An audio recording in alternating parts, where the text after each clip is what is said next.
As the world watches on as yet another African nation experiences a military coup, I thought it was worth exploring why some nations seem to suffer through perpetual power struggles between dictators, while other nations like Australia seem to enjoy long periods of peace and democratic stability.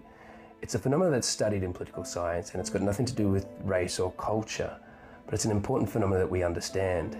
It's called the virtuous cycle and the vicious cycle. Now, to start with, think about what it actually means to be the Prime Minister of Australia. The position itself is, of course, inherited from British democracy, a system of government which has evolved over 1,000 years of power slowly being clawed back from the monarch and distributed firstly among nobles, then the wealthy elite, the land-owning men, and then eventually all men, and now even women. It's a process that has literally taken more than 100 years at every step. Kings and queens of England never really had any absolute power to begin with, and the power they did have wasn't instantly usurped in a moment. The power of the king was just slowly eroded until eventually other positions in the country became ever so slightly more powerful. The process had been so gradual that by the time the Prime Minister actually replaced the monarch as the most powerful person in Britain, there was no power vacuum for them to fill. In fact, the Prime Minister only ever had as much power as Parliament felt they needed to do their job. Sure, Anthony Albanese has the power to set the policy agenda for his political party and submit laws to Parliament to pass. But he still needs the majority of both houses of Parliament to agree before any laws are set. The High Court would have the power to quash any laws deemed unconstitutional, and the Governor-General can just remove them if they believe he's failing at his job. He has a long list of fairly boring administrative powers bestowed to him to authorise certain things, but he can't do anything to really enrich himself. He can't tell the police to go arrest his enemies, and he can't control the courts. Ultimately, the benefit of being Prime Minister of Australia is a healthy pay packet and the natural esteem that comes with that position. Now, if Albanese was to lose the next election, I'm sure he'd be disappointed, but he'll get a nice pension for the rest of his life and he will likely live out his time fairly comfortably, perhaps even earning more money after retirement than during his time in politics. As a result, the consequences for Albanese if he were to try to illegitimately and illegally hold on to power would be far greater than the consequences for him if he was just to lose power in an election. As a result, he's far more likely to accept the democratic process, and we'd see yet another peaceful transfer of power. This is the virtuous cycle in action.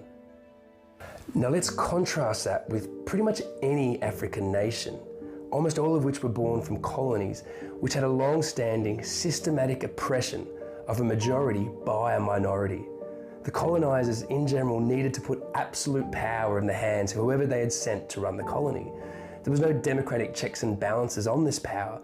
The police and the court systems were all used to subjugate and control the native populations. So when the Europeans left their African colonies, the entire systems left to run the country were automatically set up to be run like a dictatorship. It's therefore unsurprising that the first Africans to find themselves in power in these countries tended to run the country just like the colonisers that had just left. Now, this wasn't helped by the fact that the fear of socialist revolutions occurring across the continent in the post-colonial era meant many Western powers often backed these hard-men dictators to keep the communists away, cementing into place the vicious cycle. You see, as opposed to being the Prime Minister of Australia, being a dictator has a lot of perks.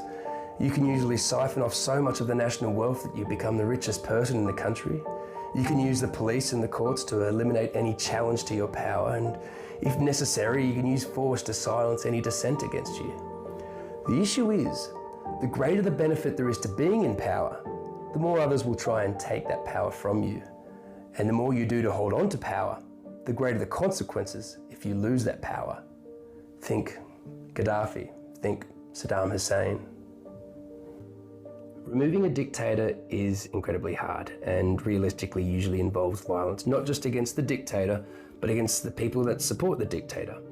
The consequences for losing power in a vicious cycle is usually death, which is why you almost never see a dictator surrender power voluntarily. They just can't afford to. Yet the consequences for gaining power in the vicious cycle is absolute power.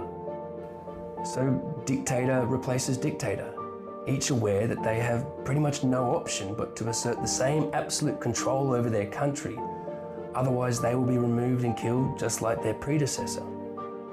So, how do we break that cycle? It's extremely rare, and sadly, there isn't a simple answer. We do know that genuinely popular revolutions have a better chance of replacing dictatorships with democracies. However, it should be said that revolutionaries do have a very bad habit of becoming dictators themselves. History has also taught us that Western attempts to intervene and replace dictators with democracy by force doesn't tend to go down so well. What is perhaps most important for us to learn, however, is just how easily a nation can slide from being in the virtuous cycle to being in the vicious cycle. The moment a democratically elected leader has power they don't want to relinquish, if they fear the consequences for themselves if they lose that power, then they may be prepared to do anything to hold on to that power, even if it means breaking the virtuous cycle and rejecting the peaceful transfer of power. And once that cycle is broken, the consequences of who holds power becomes far greater for that nation, and the competition for that power becomes far more sinister, and the vicious cycle begins.